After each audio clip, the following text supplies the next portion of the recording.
싶습니다. 교회들을 깨우고 우리 자신들이 다시 한번 주님 앞에 재헌신하는 시간들이 되어지기를 기도하면서 자마에서 준비한 중보 기도자들을 위한, 또한 교회를 위한 이 영적 각성에 하나님 우리들이 헌신합니다. 이 새벽에 같이하여 주시고 은혜 주시기를 기도합니다. 존귀하신 예수님 이름으로 기도합니다. 아멘. 예수 사랑하시면 찬양할게요. 예수 사랑하심은 거룩하심 대원네. 우리들은 약하나 예수 권세만 보다. 날 사랑하심, 날 사랑하심, 날 사랑하심. 성경에 쓰였네. 나를 사랑하시고 나의 죄를 다 씻어 하늘 문을 여시고 들어가게 하시네. 날 사랑하심, 날 사랑하심, 날 사랑하심. 성경에 쓰였네. 내가 연약할수록 더욱 귀히 여기사 높은 보좌 위에서 낮은 나를 보시네.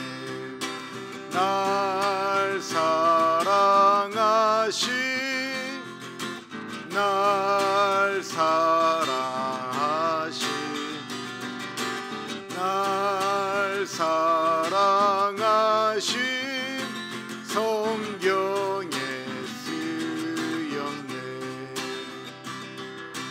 세상 사는 동안에 나와 함께 하시고 세상 떠나가는 날 천국 가게 하소서.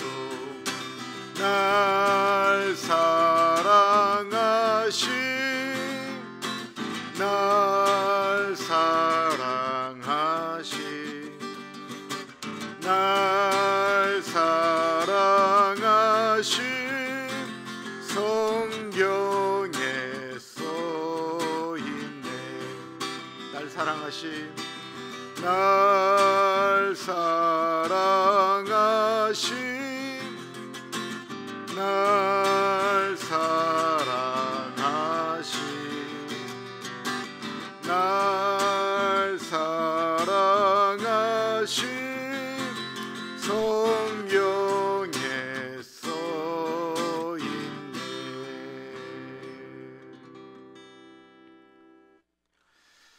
지난 수요일에 기도해 주시고 도와주셔서 아이들 BBS가 잘 마쳤습니다. 너무나도 감사한 일이고, 한 10명 아이들을 위하여 쏟아부은 것은 훨씬 더 많은 일이에요. 누가 보면 이게 그럴 필요가 있는가라고 생각할 수도 있는데요, 꼭 필요한 일이다 더 생각하게 되었습니다. 오늘 다음 세대들을 위한 기도라고 하는 제목을 가지고 박반성 목사님이세요. 뉴저지에 있는 그레이스 커뮤니티 채플, 은혜 채플에서 이제 목회하시는 목사님인데 1.5세 목사님이시고 저렇게 젊어 보이지만 실제로 나이는 저하고 별로 차이가 안 나는 52세의 목사님이시고, 뉴저지에서 한 700명 정도 모이는 교회 담임 목사님이세요.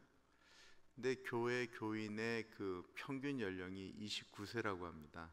700명 정도가 모이는데 대부분 이제 학생들이고 한 거죠. 이제 저분을 소개하기 위해서 저분에 관련된 자료들을 이렇게 쭉 다 계속 보니까 본인이 갈등하고 아파했던 것 때문에 교회를 떠나는 본인이 경험한 것과 똑같은 20대 젊은이들이 왜 교회를 떠날 수밖에 없는가 라고 하는 것이 죄책감. 교회는 너무 한인교회들은 틀에 잡혀져 있고 어떤 것들이 옳고 그름을 너무 강조하는 때에 아이들이 대학을 가게 되면 성적인 문제나 이런 것 때문에 이제 그러고 나서 이제 죄책감으로 더 하나님과 멀어지는. 그래서 저분은 무슨 뭐 힙한 모자 쓰고 사무실에 보니까 무슨 뭐 이렇게 만화 캐릭터 같은 큰 뭐 건담이라고 하나 뭐 이런 것들 막 갖다 놓고 그러고 지내요. 그러면서 계속 아이들에게 복음을 전하고 하는데 참 의미가 있다라는 생각이 들었습니다. 저희 교회는 어른들 잘 섬기는 교회로 이렇게 더 잘 알려져 있습니다. 균형이 필요하죠. 우리가 뭐 어른들만 섬기다가 이 교회가 끝날 것은 아니니까요. 오늘 이 시간을 통해서 우리의 잃어버린 젊은이들, 우리의 잃어버린 아이들을 그 아이들을 찾는 소중한 마음들이 우리 안에 들어올 수 있도록 우리 같이 기도하고 말씀 듣도록 하겠습니다. 기도합니다.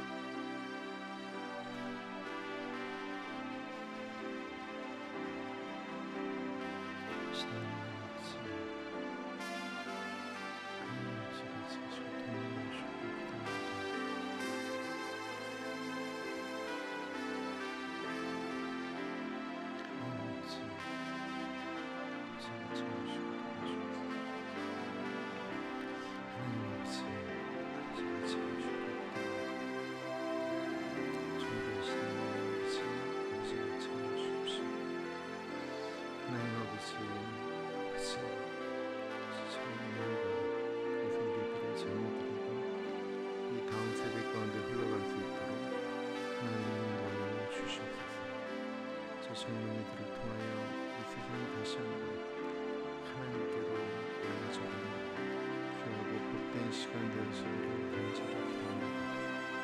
하나님 아버지, 아버지가 채워주옵소서. 성령 하나님 같이 해주시기를 기도합니다. 주님 도와주십시오. 하나님 같이 해주옵소서. 하나님 아버지 같이 해주옵소서. 존귀하신 하나님, 우리 유스 수련회도 그리고 BBS도 잘 마칠 수 있도록 은혜 주신 것 감사합니다.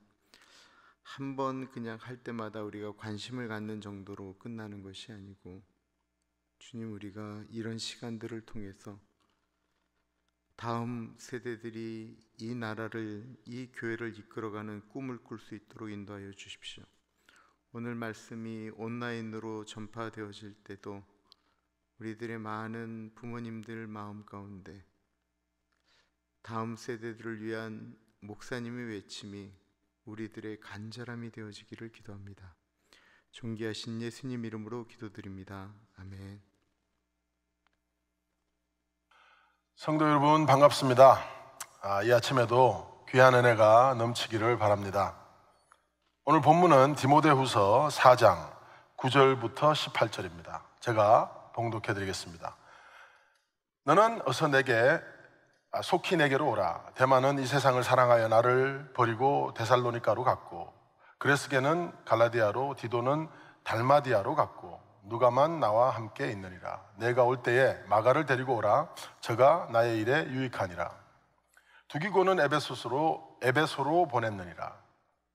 내가 올 때에 내가 드로아 가보의 집에 둔 겉옷을 가지고 오고, 또 책은 특별히 가죽 종이에 쓴 것을 가져오라. 구리장색 알렉산더가 내게 해를 많이 보였음에 주께서 그 행한 대로 저에게 갚으시리니 너도 저를 주의하라. 저가 우리 말을 심히 대적하였느니라. 내가 처음 변명할 때에 나와 함께한 자가 하나도 없고 다 나를 버렸으나 저에게 허물을 돌리지 않기를 원하노라. 주께서 내 곁에 서서 나를 강건케 하심은 나로 말미암아 전도의 말씀이 온전히 전파되어 이방인으로 듣게 하려 하심이니 내가 사자의 입에서 건지웠느니라. 주께서 나를 모든 악한 일에서 건져내시고 또 그의 천국에 들어가도록 구원하시리니 그에게 영광이 세세 무궁토록 있을지어다. 아멘. 여러분, 스위스에 유명한 고급 시계 회사들이 많이 있습니다. 아마 보통 사람들은 이제 롤렉스 시계가 최고인 줄 알고 있지만 더 고급스러운 시계들도 많이 있습니다. 그 중에 하나가 바로 파텍 필리페라는 회사인데, 이 회사에 아주 재치 있는 광고가 화제를 모은 적이 있습니다. 그 광고의 슬로건은 영어로 이랬습니다. You never actually own a Patek Philippe. You merely take care of it for the next generation. 무슨 말이냐면요, 엄밀히 따져 파텍 필리페 시계는 개인이 소유하는 것이 아닙니다. 그저 잘 보관해 두다가 다음 세대에게 물려주는 것입니다. 재밌죠? 그만큼 이 시계가 귀하고 유산으로 물려줄 만큼 가치가 있다는 거겠죠. 여러분은 어떤 고귀한 것들을 잘 보관하고 있다가 물려주고 아니면 유산으로 남기고 하늘나라에 가시렵니까? 남기고 가는 그 무엇이 우리 식구들에게, 교회에게, 그리고 인류에게 무슨 유익이 있을까요? 디모데후서는 순교 직전에 사도 바울이 마지막으로 쓴 편지로서 이 위대한 거장의 발자취와 감정이 느껴지면서 인간적으로는 진짜 불쌍하기도 하고, 또 우리가 현 시대에서 생각하는 성공한 사역자의 모습이랑은 너무나 다릅니다. 그래서 여러 많은 생각이 들게 하는 그런 구절들입니다. 보편적으로 볼 때 상황은 너무 안 좋은데 사도 바울은 자기가 승리하고 있다고, 사명을 잘 감당했다고 선포하고 있습니다. 읽지 않은 구절들이지만 디모데후서 4장 7절과 8절을 보시면 얼마나 당당한지 모릅니다. 내가 선한 싸움을 싸우고 나의 달려갈 길을 마치고 믿음을 지켰으니 이제 후로는 나를 위하여 의의 면류관이 예비되었으므로 주 곧 의로우신 재판장이 그날에 내게 주실 것이니 내게만 아니라 주의 나타나심을 사모하는 모든 자에게니라. 이렇게 기록하고 있습니다. 그리고 바울은 이제 이 세상을 떠날 날이 얼마 남지 않았다는 것을 직시하고 있고, 이 세상에 대해서는 복음 전파 외에는 아무런 미련이 없다고 단호하게 선포하고 있습니다. 왜냐하면 사도 바울 그분에게는 사랑하는 예수님이 상급 그 자체였습니다. 우리 모두에게도 당연한 얘기지만 이분에게는 더욱더 그랬습니다. 예수 그리스도, 그분이 상급 그 자체였으므로 그분과 그냥 빨리 연합하기를 원했습니다. 자기 삶을 돌아봤을 때 후회도 자책도 그리고 못했다는 생각도 그에게는 없었습니다. 맡은 바 사명에 대한 최선을 다했다는 자신감들이 읽혀지고 있습니다. 자, 그런데 이 마지막 장, 그의 인생의 마지막 얼마 남지 않은 시간에 이분을 완전히 사로잡고 있는 관심사가 하나 있습니다. 이분께서 선포하신 것 같이 영적으로 승리하고 하나님의 주신 사명을 온전히 잘 감당한 사람이 이 세상을 떠나면서 유산으로 물려주려고 하는 것이 무엇인지 우리는 이분의 관심사를 통해서 볼 수가 있습니다. 이 마지막 본문에서 읽으셨듯이 온통 사도 바울의 마음에는, 생각에는 사람들밖에 없습니다. 특히 제자들, 그 사람들의 생각, 그 사람들을 향한 마음, 그 사람들에게 하고 싶은 멘토링, 그게 다 쓰여진 책이 디모데전서 후서입니다.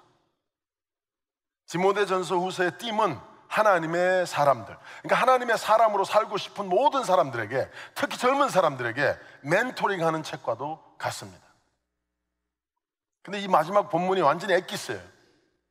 절정에 이른 거나 마찬가지예요. 온통 사람들, 특히 제자들 생각, 동역자들 생각뿐입니다. 이게 무슨 의미입니까? 그 사람들이 바로 눈에 보이는 실질적인 이 땅에 남기고 가는 복음을 위한 유산이었기 때문입니다. 사도 바울의 평생을 통한 고생과 핍박과 배신, 수고, 눈물 어린 목회의 결산물들이 바로 이 사람들이었던 것입니다. 그분 목회의 성육신은 바로 이 제자들이었던 것입니다. 이 남은 사람들이 바로 그의 간정이었으며 사도 바울의 사역의 성공 여부를 판가름하는 증거였습니다. 바울은 동역자, 협동하는 단체들, 제자들, 후계자들이 있었습니다. 그리고 그 사람들한테 투자했고 지금 이 마지막 책으로 또 투자하고 있습니다. 여러분, 기독교는요 절대 개인의 성공이나 혼자 잘 되는 것에 대한 메시지가 없습니다. 제가 단호하게 말씀드릴 수 있습니다. 우리는 신앙으로 거듭나자마자 제일 먼저 배우는 것이 엘로힘, 복수형의 하나님의 성호를 배우게 됩니다. 그리고 공동체의 형체로 협력하시고 서로 사랑하시는 삼위일체에 대한 하나님에 대해서 배우게 됩니다. 더 나아가서 우리 주 예수 그리스도께서 가르쳐 주셨던 기도문에도 하늘에 계신 나의 아버지, 그렇게 기도 가르치지 않으셨습니다. 하늘에 계신 우리 아버지, 우리 아버지입니다. 나가 없어요. 특히 예수님을 섬기는 일과 그의 백성을 섬기는 일에 있어서는 절대 혼자 하는 일이 효과적이거나 하나님의 영광을 드러내는 적이 드뭅니다. 이 세상의 흐름을 거슬러 올라가는 삶과 복음을 전거하고 죄인들을 섬기고 인도하는 일은 굉장히 외롭고 힘든 일입니다. 견뎌내기 힘들기 때문에 우리가 해야 할 일이 워낙 위대하기 때문에 동력하고 협동하는 것입니다. 그래서 참 거듭난 기독교인이라면 우리라는 아이덴티티가 계속해서 자라나야 되며, 가면 갈수록 신앙이 깊어지면 깊어질수록 사람들이 미워진다든지 무서워진다든지 멀리해진다든지, 만약 그렇다면요 진짜 내가 복음에서 자라나고 있는지 한번 생각해 보셔야 됩니다. 요즘 한국 교회 문화는 집으로 초청하는 신방이 사라지고 있답니다. 귀찮고 어떻게 사는지 보여주거나 비교당하고 싶지도 않고 아주 비밀스러운 생활, 편안한 생활, 그리고 책임을 묻지 않는 추세로 변해가고 있다고 합니다. 저는 이게 위험한 기독교가 되어가고 있다고 말씀드리고 싶습니다. 서로가 필요하며 사역은 절대 혼자 하게 디자인되어 있지 않습니다. 우리가 하나님의 몸이라고요. 손가락이 혼자 노는 법이 없습니다. 함께 역사하시는 삼위일체의 하나님을 우리가 알아간다면 협동과 동력함은 좋은 의견이 아니라 기독교인들의 운명입니다. 목적지입니다. 바울은 제자들을 만들었고 자기가 하던 일들을 맡기고 대신할 사람들이 있었던 것입니다. 물론 배신하고 복음을 버리고 떠나버린 사람들도 있었지만 목숨을 내어놓는 사람들도 너무 많았었고요. 친구들이면서도 동력자들, 평생 같이 할 사람들이 있었습니다. 사도 바울은 자기 삶의 마지막을 돌아보면서 그의 생각을 온통 사로잡은 것은 교회의 시스템이나 조직이나 프로그램이나 건물 프로젝트나 이런 것들이 아니었습니다. 그저 제자들 뿐이었습니다. 디모데, 그레스게, 디도, 누가, 드로아, 여기 지금 나오는 모든 사람들, 누가는 능력자였습니다.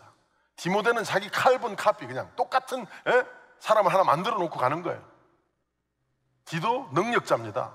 힘들고 어려운 교회들마다 파송되는 그런 사람이었어요. 이런 사람들이 있었단 말이에요.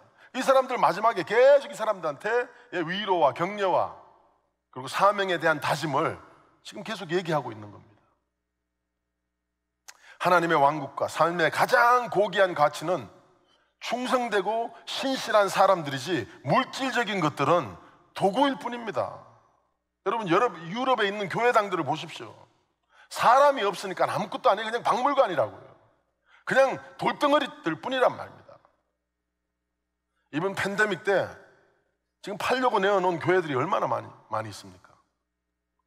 돈도 있고 좋은 책과 프로그램이 진짜 지금만큼 기독교인 서적이나 그리고 인터넷을 통해 가지고 좋은 인포메이션이 얼마나 많이 있습니까? 아주 그냥 널려 퍼져 있습니다. 좋은 찬송곡 너무나 많고 금방금방 들을 수 있습니다. 그런데 사람이, 지도자가, 제자들이 없습니다. 다 무용지물이죠. 한국교회가 여러분 선교를 열심히 했고 많은 사람들이 세계로 흩어졌는데 제가 이제 영어 목회를 16년 전에 먼저 시작을 했어요. 그리고 한 7년 지나서 KM, 한국말 목회를 같이 또 시작을 했습니다. 그런데 이러다 보니까 이제 우리가 미국 단체랑도 같이 일을 하고 한국 선교사님들도 일도 같이 하고 이렇게 하는데, 미국 단체는 가보면 선교사님들이 절차가 길어요. 절차도 길고 설명도 너무나 그냥 쓸데없는 설명을 너무나 많이 하고 별일도 아닌 것 같은데 막 너무나 많은 사람들이 같이 뭘 하고 있어요. 반면에 우리 한국 선교사님들은 진짜 혼자 들어가서요, 짧은 시간 안에 자기 애들 그리고 자기 건강 다 희생하고 너무나 기적 같은 일들을 이루어 놓으신 분들을 많이 봤습니다. 뭐 제가 지금 누가 좋고 나쁘다 이거 얘기하는 게 아니라 그냥 제가 본 현상을 말씀드리는 겁니다. 그런데 우리 한국 선교사님들 진짜 너무나 위대합니다. 완전 히로예요, 히로. 근데 그분들이 은퇴할 때가 된다거나 아니면 무슨 급한 일이 생겼을 때 후계자나 준비된 사람들이 없는 것을 많이 봅니다. 너무나 안타까워요. 그 30년 이루어놓은 일이 그냥 다음 세대에 물려지지 않고 없어져 버릴 때가 많아요. 그 미국 단체한테는 결국 넘어갑니다. 반면에 그 미국 단체들은요, 좀 질질 끌고 막 답답한 면도 있고 그렇지만 저희들이 맨날 가다가 우리를 관리하던 그 선교사님이 바뀌어요. 또 없어져요.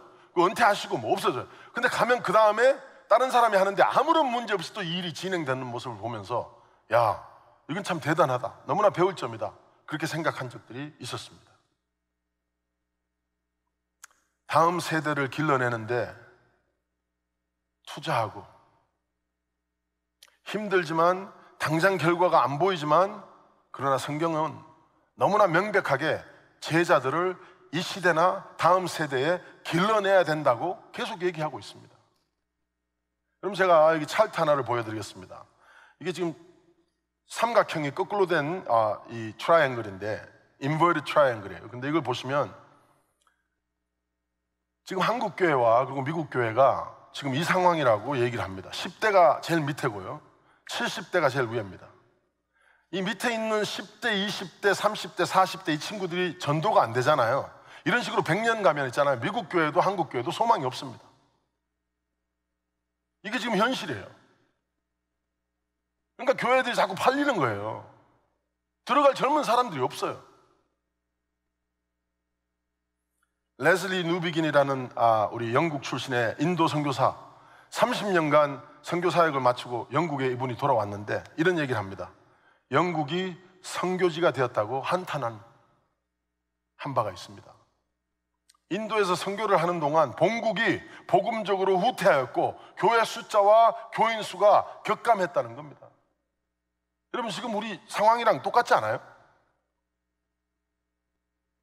제 개인적인 의견이지만 지금 이제 기도하고 있는 우리 교회의 회복, 그리고 재건 막 이런 슬로건이 많아요. 교회를 회복해달라 그러고, 하나님 다시 그냥 건강하게 해달라고 그러고, 재건하게 해달라고 이렇게 기도를 많이 하는데, 제 겸손한 소견입니다. 지금까지 있어온 교회가 다시 강해지는 것은 저는 현명하다고 생각하지 않습니다. 지금까지 있어온 교회가 강해지는 것이라기보다는 우리의 이 기도는 새로운 세대가 부족해도 비켜나 주시면서, 걔들이 진짜 잘하면 건물도 물려주시면서 참아주시고 그들이 설 수 있게 기도하고 축복하고 돕는 겁니다. 교회 사이즈만 계속 불리고, 장래가 그게 없어요. 장래 지도자애들에게 투자하고 참아주고 분립 개척해주고, 교회 건물, 교회에다가 더 좋은 시스템 넣는 것보다는 그 돈을 모아서 학교를 만들고, 그래서 올라오는 2세들한테 투자하고, 이런 게 더 현명하고 지금 시대가 필요로 하는 것이라고 저는 믿습니다. 여러분, 선교는 있잖아요, 두 가지 면이 있습니다. 하나는 수평적인 선교가 있고 하나는 수직적인 선교가 있습니다. 이 차트를 보시면 아시겠지만, 이 수평적인 선교는, 그죠? 나아가서 모든 족속을 제자로 삼으시라고 하신, 그죠? 그리고 이웃에서부터 시작을 해가지고 사마리아 땅끝까지 이르는 그런 수평적으로. 그러니까 지금 1040 윈도우 있죠. 10대 40대 창. 그래서 이게 뭐 유럽, 아시아, 아프리카 지역, 이 북위 10도 40도 사이에 있는 지역, 그러니까 3분의 2의 지구의 사람들이 살고 있다는 이 창의 사람들, 특히 머슬림들이 많이 살고 있습니다. 그 사람들을 전도해야 되고, 여기가 선교가 절실히 필요하고, 그리고 전략적인 곳이라고 해서 1040 윈도라고 이렇게 전문가들이 이름 지은 지방들입니다. 근데 저는요, 16년 전에 이 지금 교회를 개척하면서, 제가 중고등부 사역을 14년 했는데 애들이 자꾸 교회를 떠나는 거예요. 그 떠나는 애들이 돌아오질 않습니다. 그래서 그때 통계로는 동양교회, 미국에 있는 동양인 교회에 70%의 학생들이, 그죠? 교회를 다니다가 대학교를 갔는데, 대학교 갔다가 70%가 교회로 안 돌아온다고 했습니다. 그래서 그걸 사일런트 엑스odus라는 이런 표현이 있었어요. 그래서 그걸 보면서 저도 또 중고등부 사역을 하면서 이런 애들이 자꾸 가서 교회를 안 다니는 거예요. 그래서 왜 교회 안 가냐? 그러니까 갈 만한 교회가 없다는 거예요. 너무나 다 전통적이고. 그래서 제가 지금 이 담임하고 있는 은혜 챕프를 16년 전에 개척하면서 제가 이렇게 비전 제시를 했습니다. 지금 이 세계는 물론 1040 윈도는 계속해서 전도의 대상입니다. 그런데 새로운 1040 윈도, 10대 40대 창이 열려 있다. 어쩌면 더 선교가 절실히 필요한 그룹인데, 바로 10대에서부터 40대, 교회를 급속히 떠나고 있는 이 세대를 전도해야 된다고 제가 얘기를 했습니다. 그래서 여러분, 이 수평적 선교는 계속해서 지금 우리가 하고 있는 이런 선교라면, 수직적 선교가 있습니다. 수직적 선교가 뭡니까? 한 세대에서 다음 세대, 이 뉴비긴 선교사님이 얘기한 것 같이 한 세대에서 그 다음 세대는 전도 안 하고 그 다음 세대는 전도를 안 하고, 그러면 여러분 교회는 없어져요. 선교를 하달라고 보냈던 그 나라가 선교지가 되어버리는 이런 일들이 생긴단 말이에요. 그래서 여러분, 진짜 이 미국과 지금 특히 한국, 이 새로운 10대, 40대 창이 열려 있습니다. 그래서 우리는 이 10대와 40대까지 전도를 해야 된다. 그리고 그 청년들을 계속해서 전도하고 제자를 만들고, 그렇게 16년을 사역을 해왔습니다. 대학생들 5명, 그리고 청년들 4명을 데리고 시작할 때 재정도 힘들었고 진짜 아무것도 모르고요. 중고등부만 14년 하다가 이 교회를 했으니까 저도 아무것도 몰랐습니다. 근데 주위에서 막 이런 얘기를 합니다. 친구들도 그러고, 야, 요즘 애들은 헌신도 없고, 말했지만 이 시간도 너무 걸리고, 죄송합니다 이런 표현을 써서, 속된 말로 진짜 싸가지도 없고,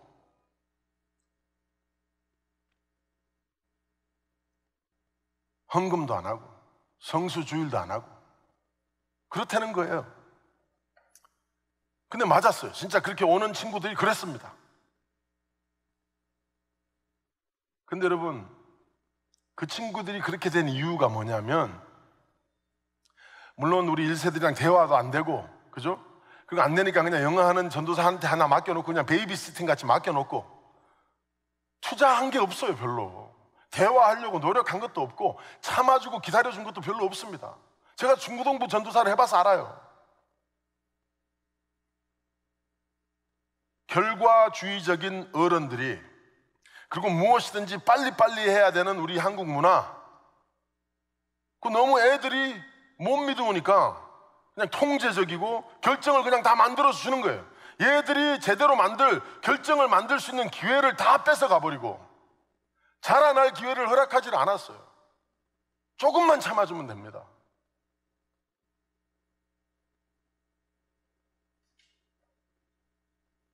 여러분들이 신앙인 된 것 같죠? 이 친구들도 충분히 이 새 시대에 하나님께서 이렇게 세우고 계시고, 그리고 충분히 잘 감당할 수 있어요. 근데 너무나 컨트롤링 하신 거예요. 그냥 애들을 그냥 자기가 결정 만들고 좀 넘어지게 내버려야 되는데 그냥 돈 벌어가지고 그냥 다 문제를 다 해결해버려 주시니까 자라날 기회가 없는 겁니다. 그래서 제가 일부러 한국교회 밑에서 같이 하지 않고 나와가지고 맨 땅에 헤딩하는 것 같이 그렇게 해봤어요. 얘들한테도 기회를 주자. 내 자신을 비롯해서 우리가 이거 할 수 있다. 그럼 충분히 됩니다. 그 교회가 잘 자라고, 지금 우리 교회는요 성도들이 많은데,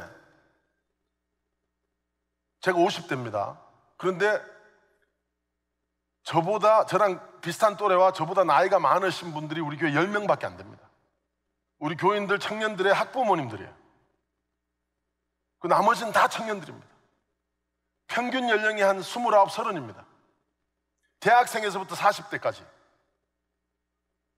충분히 됩니다. 이 친구들이 교회 건물도 사고요. 이 친구들 중에 지금 우리 로산 그 유명한 선교단체에서 이 일을 감당하고 있는 선교사도 있고요. 7명의 풀타임 선교사들이 여기서 나왔고요. 그리고 뉴욕에 개척을 나가가지고 지금 또 개척을 하고, 분립 개척을 해가지고 우리 부교육자하고 우리 교인들 나가서 또 하고 있고요. 이 팬데믹 동안 나가가지고 벌써 교회가 60명으로 자랐답니다. 그 작년 9월에 시드니, 호주 시드니에 저랑 오래 같이 일했던 부교육자가 또 우리 교인들을 데리고 개척을 하러 갔습니다. 그 사람들은 여러분들이 한국에서 더 좋은 삶을 찾아가지고 이쪽으로 이민 온 것 같이요. 이 친구들은 자기 애들을 데리고, 그죠? 부부도 있었으니까 두 부부하고 그 청년들이 이민 수속을 밟고 지금 오스트레일리아를 가는 겁니다. 교육자는 먼저 가 있고 이 친구들은 지금 이민 수속을 밟고 있어요. 근데 그 중에 우리 집사 부부가 있습니다. 제가 어릴 때부터 잘 가르쳤던 그 친구인데, 야, 너네들은 여기를 왜 가려고 하느냐, 내가 이렇게 물어봤습니다. 그랬더니 그 집사가 저한테 이렇게 얘기합니다. 내가 지금 살고 있는 이 잘 사는 북부 뉴저지의 삶이, 내 아이들이, 지금 이게 애가 셋이거든요. 내 아이들이 보았을 때 과연 어떤 면이 믿음으로 내가 살고 있는지, 어떤 면이 믿음이 어떤 모습인지 얘들이 지금 내가 살고 있는 이 삶을 봤을 때 보여질까? 그게 자기는 의심스럽다는 거예요. 내가 선택받은 하나님의 백성으로 과연 얼마나 구별된 삶을 살고 있는가? 나는 믿음을 위해서 무엇을 헌신하고 있으며 주님 앞에 드린 것이 무엇인가? 이걸 고민하다가, 그래, 시드니가 아니라, 한국이 아니라 어디가 상관이 없다는 거예요. 내가 우리 애한테 나는 하나님을 위해서, 하나님의 나라를 위해서, 교회 개척을 위해서, 전도하는 걸 위해서 내 직장과 내 지금 사놓은 좋은 집과 이 모든 것을 내려놓고 하나님 앞에 헌신하고 따라갔다. 아브라함 같이. 그래서 우리 애들이 나한테 물었을 때 아빠와 엄마는 이래서 이런 결정을 내렸다. 그 자녀들한테 믿음의 유산을 남겨주려고 하는 행동이라는 거예요. 여러분, 창세기 1장 28절에 이런 말씀이 있습니다. 하나님이 그들에게 복을 주시며 하나님이 그들에게 이르시되 생육하고 번성하여 땅에 충만하라. 땅을 정복하라. 바다의 물고기와 하늘의 새와 땅에 움직이는 모든 생물을 다스리라 하시니라. 여러분, 여기서 있잖아요. 만약에 하나님께서 그냥 육체적인 번성함만, 땅을 그냥 사람 숫자로 채우기만 원하셨으면 생육하라, multiply, 생육하라는 말만 하면 됩니다. 근데 여기서 생육하고 번성하고 땅에 충만하라 이렇게 얘기하셨습니다. 여기서 번성하라는 원어는 있잖아요. 라바라는 말입니다. 곧 이 말은 넘치다, 풍성하다. 가장 정확하게 광주리에 과일이 넘치듯이 수확이 많은 것을 얘기하고 있습니다. 그래서 영어로 보시면 multiply and be fruitful이에요. fruitful. 열매 많이 맺으라는 거예요. 똑같은 뉘앙스의 구절이 어디 있냐면 요한복음 15장 5절, 나는 포도나무요 너희는 가지라. 그가 내 안에 내가 그 안에 그하면 사람이 열매를 많이 맺나니 나를 떠나서는 열매를 많이 맺나니 나를 떠나서는 너희가 아무것도 할 수 없음이라. 이게 뭡니까? 그러니까 하나님이 여기서 축복하고 명령하시는 게 뭐냐면 그냥 우리 후손을 자식들만 놓으라는 얘기가 아닙니다. 자식들을 놓되 지금 내가 말씀드린 그 집사님 같이 하나님이 다스리는 것 같이 이 인류를, 창조물을 다스리고 관리하는 사람들, 그러니까 내 자녀가 하나님을 대표해서 이 인류와 다른 사람들과 그리고 하나님의 창조물들, 그 개, 나무 모든 것을 향해서 하나님이 관리하시는 것 같이, 하나님이 다스린 것 같이 이 다스림을 대표하는 계속적인 영적인 유산물을 이 땅에 남기라는 거예요. 이런 사람들로 이 땅을 꽉꽉 채우라는 거예요. 하나님의 백성으로 이 땅을 꽉꽉 채우라는 겁니다. Spiritual legacy. 그죠? 영적인 유산을 퍼뜨려라. 번식해라. 여러분, 그냥 아기만 놓는 걸로 우리 책임이 다하지 않습니다. 우리 다음 세대에게 투자하고 내가 믿음으로 사는 모습을 보여줘서 내가 예수님 사랑하는 모습이 어떤 건지 애들이 눈으로 말 안 해도 그냥 눈으로 보고 느낄 수 있게 해서 걔들한테 투자하라는 거예요. 그래서 얘들도 계속해서 번식해 나가면서 하나님의 나라를 넓히는 그런 사람들로 만들어내는 거예요. 여러분도 잘 아시는 자나슨 에드워드, 프린스턴 대학의 3대 총장을 지낸 바 있는 미국 영적 대각성기에 가장 영향을 많이 끼쳤던 인물입니다. 근데 그분이 어떻게 하십니까? 여러분 보세요. 이분 친구가 하나 있어요. 맥스 죽스라고. 둘 다 주일학교를 같이 다니다가 이 친구는 불신앙자가 되고 이분은 계속해서 하나님의 나라와 의를 위해서 살아갑니다. 근데 이 두 사람의 후손들을 여러분 지도를 만든 게 있어요. 근데 거기 보시면 이 지도 여기 지금 보여드릴게요. 보시면 이 자나슨 에드워드의 이 직계 후손들은 현재까지 873명이 있는데 그 가운데 대학 총장을 지낸 사람이 12명, 교수 65명, 의사 60명, 성직자 100명, 군인 75명, 저술가 85, 변호사 100명, 판사 30명, 공무원 80, 하의의원 3명, 상의의원 2명, 미국 부통령이 1명입니다. 그리고 260명이 평범하게 살았지만 신앙을 잘 지녔던 사람들이라고 합니다. 반대로 맥스 죽스는 그 후손이 1292명인데 그 가운데서 유아 사망이 309명, 거지가 310명, 불구자가 440명, 매춘부 50, 도둑명 60, 살인자 70, 별 볼 일 없이 산 사람 53명. 이게 조사 결과입니다. 보이시죠? 어떤 하나님이 영적인 유산을, 레거시를 남기라고 했는지. 자, 그러면 오늘 마지막으로 우리 삶 속에 우리 지금 교회의 상태를 한번 보시겠습니다. 여러분 어떤 유산을 남기고 가십니까? 그 교회에 잘 건강하게 테이크케어 할 사람들이 있습니까? 젊은 사람들 일하고 있습니까? 아니면 미국 통계같이 10%에서 15%의 그냥 늙은 사람들이, 지도자들이, 처음 개척했던 사람들이 계속 똑같은 일을 하고 있습니까? 참아줘야 됩니다. 기회를 줘야 됩니다. 방향을 바꿔야 됩니다.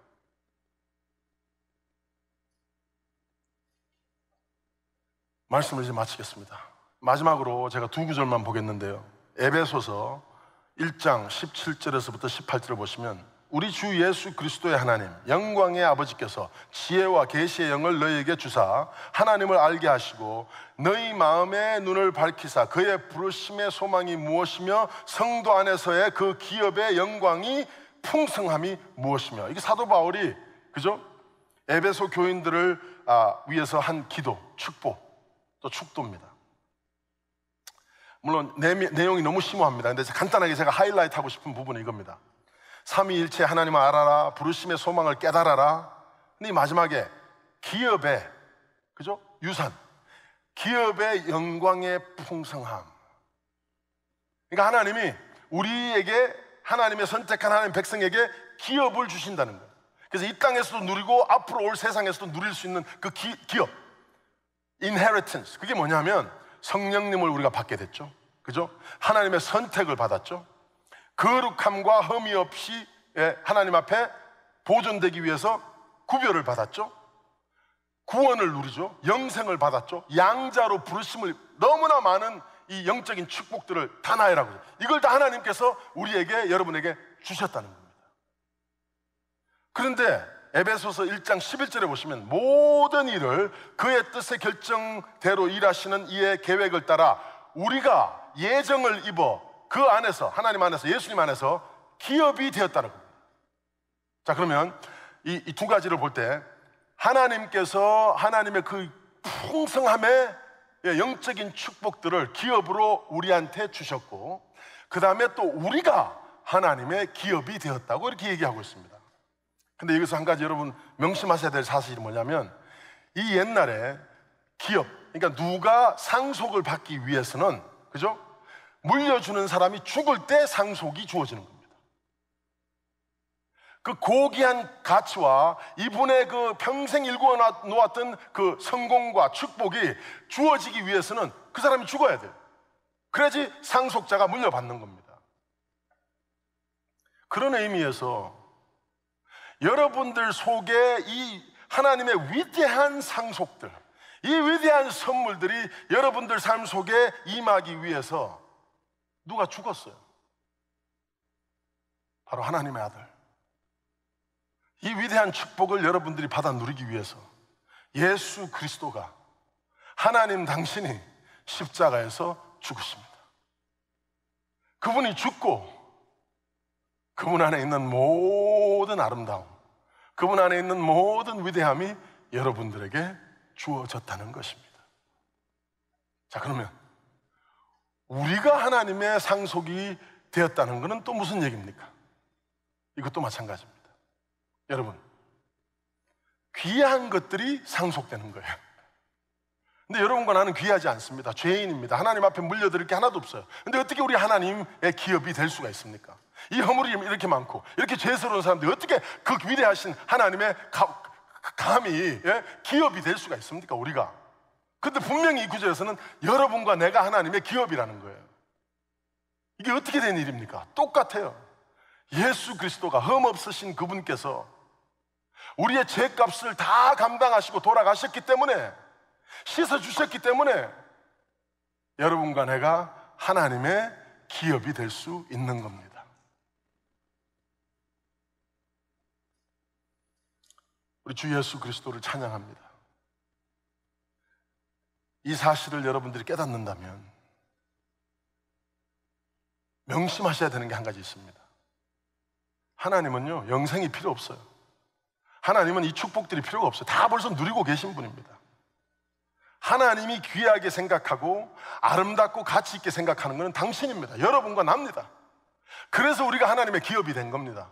그리고 하나님은 이 세상의 선물로, 이 세상의 가치로, 이 세상의 아름다움으로 여러분과 나를, 우리 후손을 선물로 이 땅에 기업으로 놔두신 거예요. 그러니까 우리 세대에서 신앙이 멈춰지면 안 됩니다. 피나는 노력과 참아줌과 못하는 것 같지만 뒤에서 그냥 이를 깨물면서 가만히 있어줘야 되는 것과 축복하심과 기도하심이 더 넘쳐나야 됩니다. 이런 식으로 가면 한국교회 없어집니다. 이런 식으로 가면 미국교회 소망 없습니다. 지금 열려있는 10대와 40대의 창을 위해서 여러분들 오늘 아침에 저랑 열심히 기도하시겠습니다. 다 같이 기도하시겠습니다. 사랑과 은혜가 풍성하신 우리 하나님 아버지 감사합니다. 오늘 성도들이 같이 부르짖으면서 우리 자녀들과 우리 교회의 2세들과 그리고 앞으로 일어나야 될 2세들을 위해서 기도할 때 하나님 아버지시여 우리의 마음을 울려주시고 오늘 진짜 사도 바울의 기도같이 우리의 영적인 눈이 떠여져서 하나님 이 절실한 필요를 깨닫고 다시 한번 기도로 헌신하는 권사님들, 목사님들, 장로님들 생겨나게 하시고 그분들이 계속해서 투자하며 기도하며 학교를 세우며 우리 자녀들을 축복하며 관계를 회복하며 먼저 헌신하는 우리 예수님이 죽으심으로 우리가 기업이 된 것 같이 우리가 먼저 죽어지는 그런 역사들이 일어나게 하여 주시옵소서. 우리 한국교회를, 미국에 있는 이민교회를 축복하여 주시고 다시 한번 하나님 이렇게 세워주실 때 우리 다음 세대들이 일어나는 역사가 있게 하여 주시옵소서. 감사드렸고 예수님의 이름으로 기도드려 싸움나이다. 아멘. 감사합니다. 우리 다 같이 계속해서 기도하시겠습니다.